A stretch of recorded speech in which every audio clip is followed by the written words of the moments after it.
필리핀 봉쇄가 시작된 지 453일째로 6월 10일 목요일입니다. 지금부터 오늘의 뉴스 진행하겠습니다.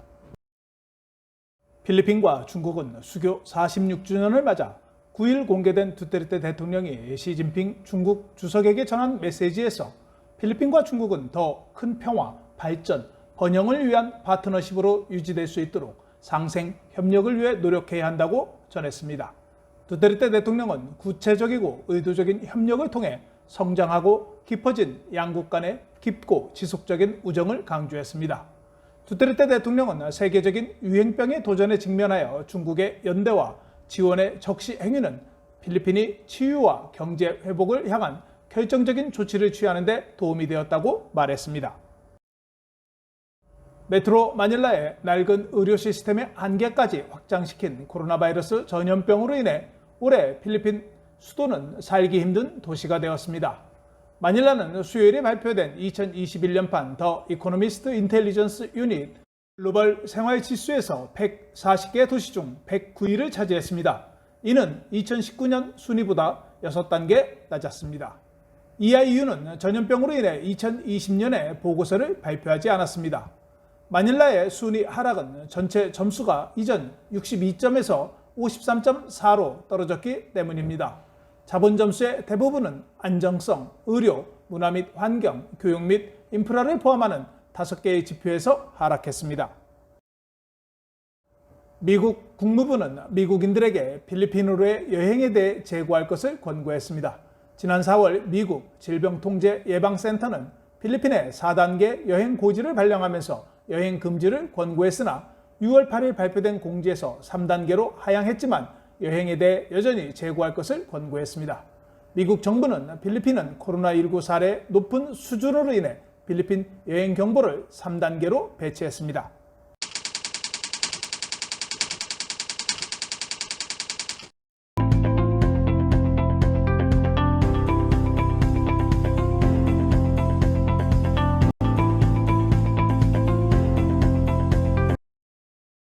필리핀 대통령궁은 6월 15일까지 엄격한 GCQ 검역이 시행되는 수도권 플러스 지역에 코로나 확진자 수치가 개선됨에 따라 16일부터 더 느슨한 격리 상태로 전환될 수 있을 것이라고 밝혔습니다.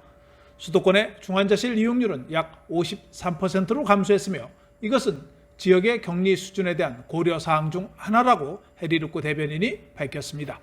로쿠 대변인은 언론 브리핑에서 수치가 좋아 보인다고 말했습니다. 필리핀 중앙은행은 지난 3월 외국인 직접 투자 금액이 8억 800만 달러로 지난해 3월 3억 3,700만 달러에 비해 139.5% 증가했다고 밝혔습니다.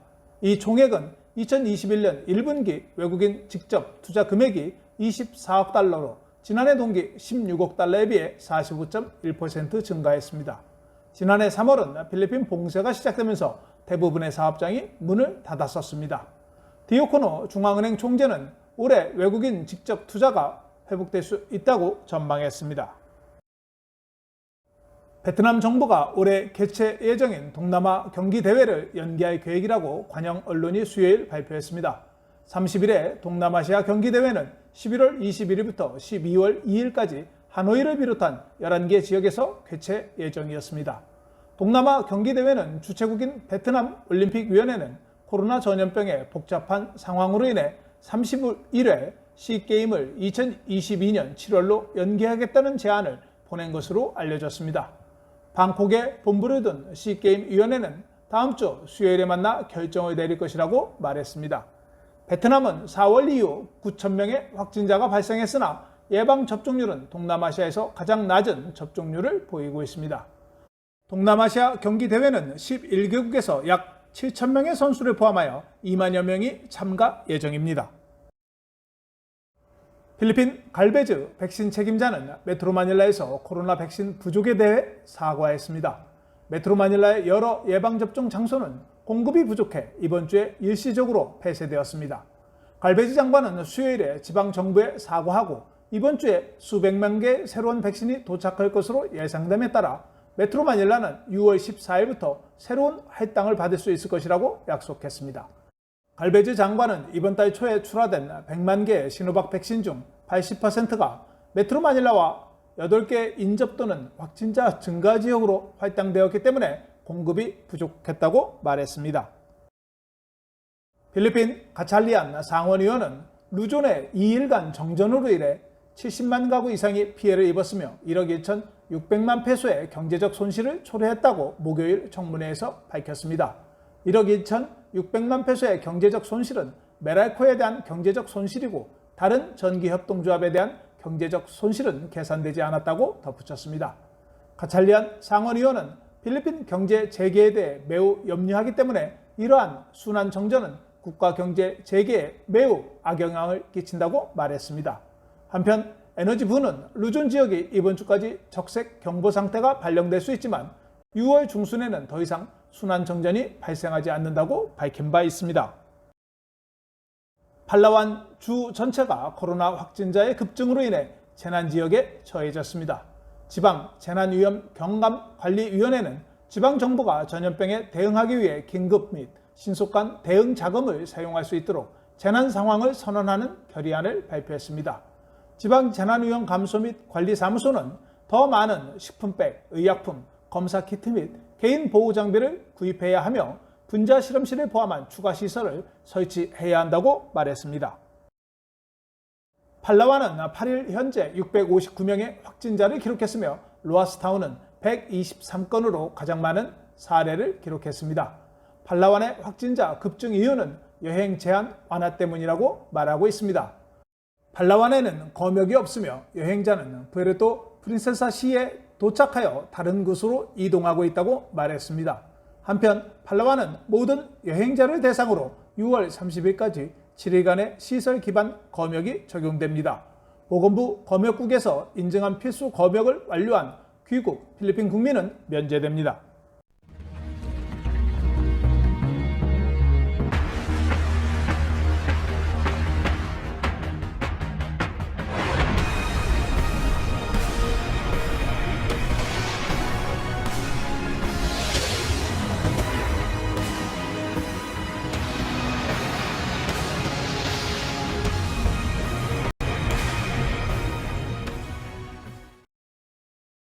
두 명의 남성이 개를 때려 죽이는 것이 비디오에 찍히면서 시베리안 허스키의 소유주가 두 용의자 모두에 대해 소를 제기할 것이라고 말했습니다.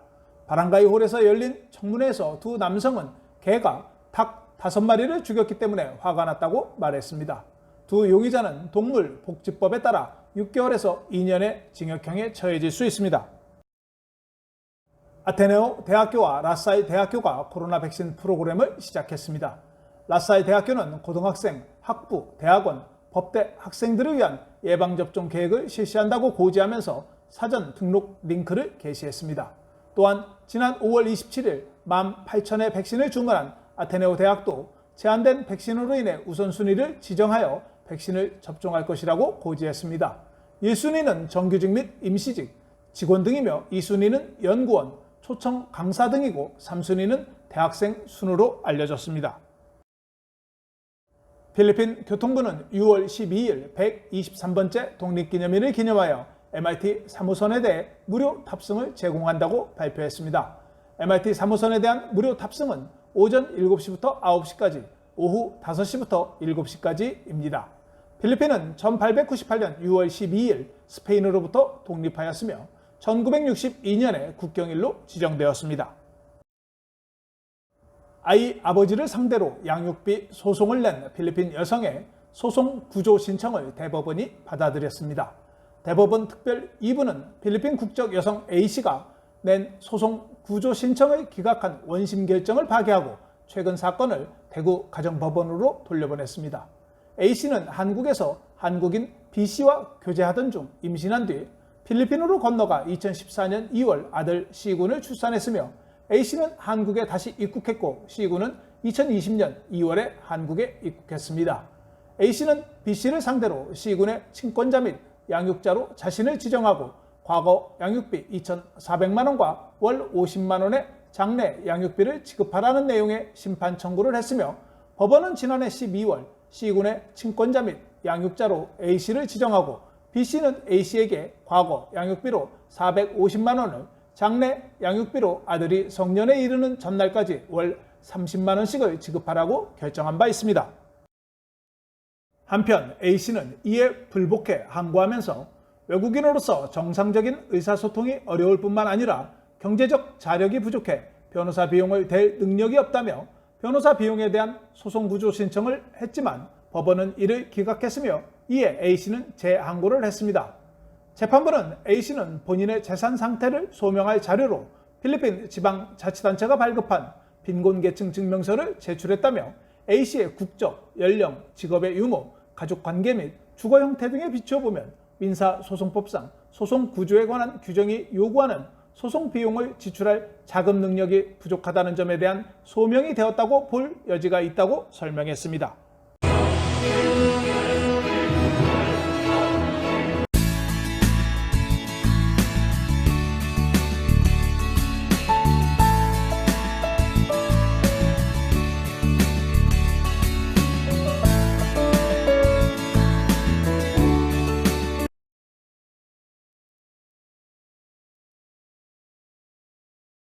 필리핀 보건부는 10일 오후 4시 현재 새로운 확진자가 7,485명 발생해 129만 3,687명으로 증가했다고 발표했습니다. 오늘 사망자는 122명이 발생해 22,312명으로 증가했으며 사망률은 1.72%를 기록했습니다. 오늘 회복은 어제 7,854명에 이어 4,504명이 회복되었으며 121만 4,454명이 회복되어 회복률은 93.9%를 기록했습니다. 오늘까지 검역시설에서 치료를 받고 있는 확진자는 56,921명이며 수도권 중환자실 이용률은 49%로 감소했습니다. 또한 오늘 양성 확진율은 12.8%가 기록되었습니다. 달러 대비 페소는 47.765페소로 거래되었습니다. 오늘 서울 외환시장에서 원달러 환율은 전날보다 0.4원 오른 1115.8원에 장을 마쳤습니다. 페소에 대한 원화는 1페소에 23.36원에 거래되었습니다. 필리핀 기상청은 저기압이 루준 북부 서쪽으로 655km 떨어진 곳에 위치했지만 열대성 저기압으로 발전한 가능성은 적으며 중국 남부로 향할 수 있다고 예보했습니다. 기상청은 갑작스런 폭우로 인해 홍수나 산사태가 발생할 수 있다고 경고했습니다. 메트로 마닐라 11일 최저기온은 24도, 낮 최고기온은 31도가 예상됩니다. 내일 일출은 오전 5시 26분이고 일몰은 오후 6시 25분입니다. 오늘 준비한 소식은 여기까지입니다. 오늘도 시청해 주셔서 감사합니다.